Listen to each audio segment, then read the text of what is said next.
राधे गोविंद, मैं हूं Preeti Makhija. Welcome to my YouTube channel journey with universe 77। आशा करती हूँ आप सब बहुत अच्छे होंगे। तो आज हमारा सेल्फ हीलिंग का डे 9 है और अगर आप लोगों को मेरी सेल्फ हीलिंग की वीडियोस पसंद आ रही हैं और आप लोगों को सीखने को मिल रहा है तो जल्दी से मेरे चैनल को सब्सक्राइब कर दीजिए, मेरी वीडियोस को शेयर कर दीजिए और लाइक कर दीजिए ताकि और लोगों तक भी ये वीडियोस जा सकें और वो लोग भी कुछ ना कुछ इनसे सीख सकें और अपनी लाइफ में कुछ पॉजिटिव चेंजेस कर सकें। तो मुझे बहुत अच्छा लगेगा और तो आई होप कि आप लोग ये ज़रूर करेंगे, मेरी वीडियोस को शेयर ज़रूर करेंगे और मेरी वीडियोस को लाइक भी करेंगे ताकि मेरा मोटिवेशन भी बना रहे। तो चलिए, आज जो हमारा सेल्फ हीलिंग का डे 9 है उसमें मैं बात करने वाली हूँ ग्रैटिट्यूड के बारे में। आप सबको पता ही होगा ग्रैटिट्यूड क्या होता है, ठीक है। ग्रैटिट्यूड कि हम जब एक थैंकफुल की फॉर्म में होते हैं, जब हम किसी भी चीज़ के लिए हमेशा थैंकफुल रहते हैं कि भगवान की कृपा से हमें ये मिला, ठीक है। तो ग्रैटिट्यूड करना क्यों ज़रूरी है? अब बात तो हम कर रहे हैं सेल्फ हीलिंग की, हम अपने आप को हील करना चाह रहे हैं, तो फिर इसमें ग्रैटिट्यूड का क्या काम है? इसमें ग्रैटिट्यूड का बहुत इंपॉर्टेंट काम है क्योंकि हम देखिए हमारी लाइफ में क्या है ना कि हम हमेशा अभाव को ही वो ज़्यादा इंपॉर्टेंस देते रहते हैं कि ये नहीं है, वो नहीं है, ऐसा होना चाहिए था, मेरी लाइफ ऐसी होनी चाहिए थी, मेरे पास ये होना चाहिए था। हम हमेशा ऊपर वाले से ये शिकायत करते रहते हैं कि मेरे पास ये नहीं है, मेरे पास वो नहीं है। पर एक्चुअली क्या सच में भगवान ने हमें कभी कुछ नहीं दिया? लेकिन आपकी पूरी लाइफ में आपको कितना कुछ मिला है।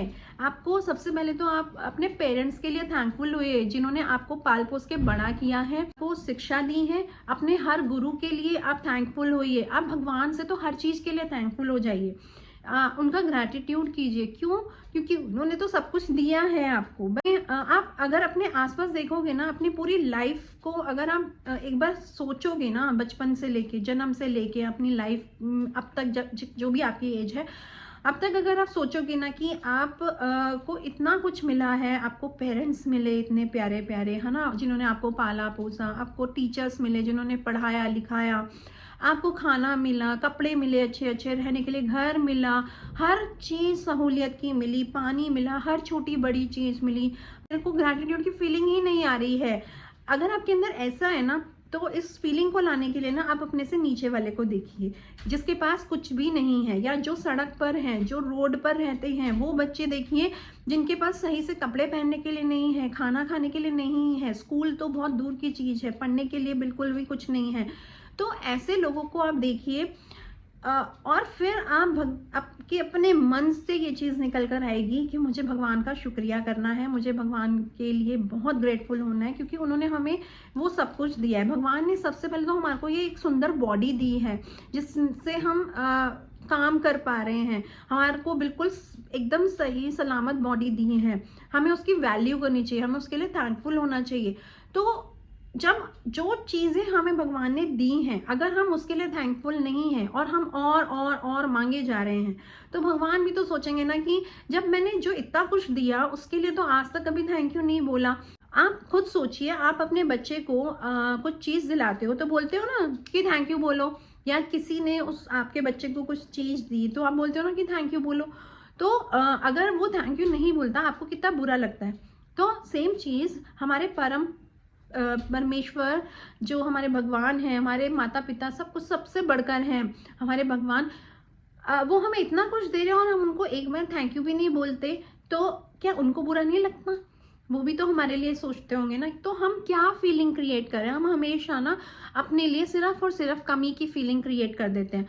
और आप सबको पता है कि हम जो फीलिंग क्रिएट करते हैं, जैसा सोचते हैं, काम करते हैं ना, वैसी चीजें हमारे पास अट्रैक्ट होती है। हम हमेशा अगर अभाव को क्रिएट करते रहेंगे तो हमारे पास कमी वाली चीजें ही आएंगी। हम अगर हमेशा छोटी सी चीज को भी एक अच्छा सेटिस्फैक्ट्री इनफ मानेंगे ना, तो हमारे पास और वैसी ही चीजें बढ़कर आएंगी। तो जैसा हम लॉ ऑफ अट्रैक्शन का मतलब क्या है? वही चीजें अट्रैक्ट होंगी जो आप खुद कर रहे हो, जो आप चाह रहे हो, जो आप बोल रहे हो, जो आप फीलिंग क्रिएट कर रहे हो, जो एनर्जी आप क्रिएट कर रहे हो। अगर आप नेगेटिव एनर्जी क्रिएट कर रहे हो तो नेगेटिव चीजें आएंगी, अगर आप पॉजिटिव चीज एनर्जी क्रिएट कर रहे हो तो पॉजिटिविटी आएगी। और अगर आप अभाव की एनर्जी क्रिएट कर रहे हो, कमी की एनर्जी क्रिएट कर रहे हो, तो आपके पास कमी वाली सब कुछ कमी आएगी। और अगर आप भरपूरता की एनर्जी क्रिएट कर रहे हो, खुशी की एनर्जी क्रिएट कर रहे हो, तो आपके पास वही चीज़ें आएंगी अट्रैक्ट होके। कोई भी हम ना बहुत आसानी से दूसरों पर ब्लेम कर देते हैं कि इसकी वजह से ऐसा हो गया, इसकी वजह से ऐसा हो गया। नहीं, वो कहीं ना कहीं हमने खुद वो एनर्जी क्रिएट की होगी, तभी वो चीज़ हमारे साथ हुई है। ठीक है, इसीलिए मैं ये बोलना चाहती हूँ कि आप को अगर कुछ भी सक्सेस पानी है, गोल अपना अचीव करना है, कुछ भी अपनी लाइफ में पाना है, तो आपको सबसे पहले जो ऑलरेडी आपके पास है उसके लिए फाइड होना है। उसके लिए आपको एक इनफ की, एक भरपूरता की फीलिंग क्रिएट करनी है और हमेशा उसका थैंकफुल होना है, ग्रैटिट्यूड करना है। अब इसको करना कैसे है ना कि आप अपने एक हैबिट बना लीजिए। चाहे आप कोई भी एज के हैं, आप अपने छोटे छोटे बच्चों को भी ये हैबिट डालिए। जब वो अभी से ये चीज़ को करेंगे ना, चाहे आप वो 2 लाइन लिखे, चाहे वो 3 लाइन लिखे, लेकिन आप उनको ना हैबिट डलवाइए लिखने की कि आपको हमेशा भगवान का ग्रैटिट्यूड करना है। एक ग्रैटिट्यूड जर्नल आप बनवाइए उनको, चाहे आपके बच्चे हों, चाहे आप खुद हों। क्योंकि जब हम ग्रैटिट्यूड जर्नल लिखते हैं ना, तो हमारा पूरा का पूरा फोकस वहाँ लिखने में होता है और हम पूरे दिल से सिर्फ और सिर्फ उस टाइम भगवान को अपनी हर चीज़ के लिए ना ग्रैटिट्यूड कर रहे होते हैं। लेकिन जब हम मन में भी करिए, लेकिन लिख कर जब आप करते हैं ना, तो उसका बहुत स्ट्रॉन्ग इम्पैक्ट होता है। लिखने में बहुत पावर होती है। तो इसलिए आप एक अपनी हैबिट को बिल्ड करने के लिए ना आपको लिखना पड़ेगा। डेली आप मॉर्निंग में और रात में आप ग्रैटिट्यूड लिखिए। मॉर्निंग में ऐसे लिखिए कि आपके पास जितना कुछ भी है ना, उस सब का आप ग्रैटिट्यूड कीजिए।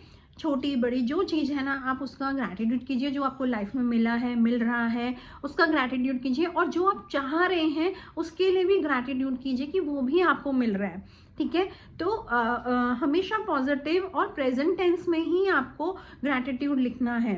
और आपको जो आपकी विशेष है ना, उसके लिए भी एडवांस में ग्रैटिट्यूड करना है। ठीक है, आपके भगवान के साथ एक अलाइनमेंट बन जाता है, आप उनके साथ जुड़ जाते हो। और जब आपकी अलाइनमेंट बन जाती है ना, तो वो आपको हर बात के लिए सुनते हैं, वो हमेशा आपको सुनते हैं और वो जो भी आप चाहते हो ना, वो आपको देते हैं। तो आपको यूनिवर्स के साथ अलाइनमेंट बनाने के लिए, अपनी मैनिफेस्टेशंस को पूरा करने के लिए ना, सबसे पहले स्टेप में तो ग्रैटिट्यूड करना है। ठीक है, अब अगेन मैं यहाँ पे बोलूँगी कि आप अलाइनमेंट मेडिटेशन से भी बना सकते हैं। जैसे कि लास्ट वीडियो में मैंने आपको बताया कि मेडिटेशन करना क्यों ज़रूरी है। तो यूनिवर्स के साथ आप अपनी अलाइनमेंट मेडिटेशन से भी स्ट्रॉन्ग करते हैं। जब आप मेडिटेशन करते हैं तो ऑफकोर्स आप ऊपर वाले के साथ कनेक्ट होते हैं, आप यूनिवर्स के साथ कनेक्ट होते हैं, उनसे बातें करते हैं, वो आपको इंट्यूशंस देते हैं। तो उनके साथ ना एक स्ट्रॉन्ग अलाइनमेंट बन जाता है। और जब अलाइनमेंट बन जाता है ना, तो आपके लिए चीज़ें काम करना शुरू कर देती हैं, वो आपको सुनना शुरू कर देते हैं।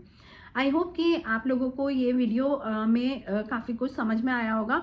ये ग्रैटिट्यूड लिखना ना एक हैबिट बना लीजिए आप। ठीक है, कि ये आपका एक हैबिट है। जैसे आप खाना खाने की हैबिट है, सोने की हैबिट है, अपने डेली के सारे हर काम करने की हैबिट है, वैसे ही आपको ग्रैटिट्यूड लिखने की भी हैबिट बनानी है, ताकि आपकी लाइफ ना आसान हो जाए और आप अपने गोल तक आराम से पहुंच पाएं। ठीक है, ग्रैटिट्यूड लिखने के लिए ना बहुत सुंदर सी डायरी ले लीजिए। मैं बिलीव करती हूँ कि ना आप जिसमें लिख रहे हो ना, वो चीज़ थोड़ी अच्छी, अट्रैक्टिव और सुंदर होनी चाहिए, ताकि उसको उठाएं और हमें उसमें लिखने का बड़ा मन करे। ठीक है, तो बाकी आपकी चॉइस है। इट्स माय पर्सपेक्टिव कि मुझे सुंदर सुंदर डायरीज में लिखना बहुत पसंद है। आप लोगों का बहुत बहुत दिल से शुक्रिया करती हूँ कि आप लोग मेरी वीडियोस को पसंद करते हो, शेयर करते हो और लाइक करते हो। ये तो अभी के लिए इस वीडियो को यहाँ समाप्त करते हैं और मिलते हैं फिर कल एक और नई वीडियो के साथ डे 10 में। तब तक के लिए राधे गोविंद।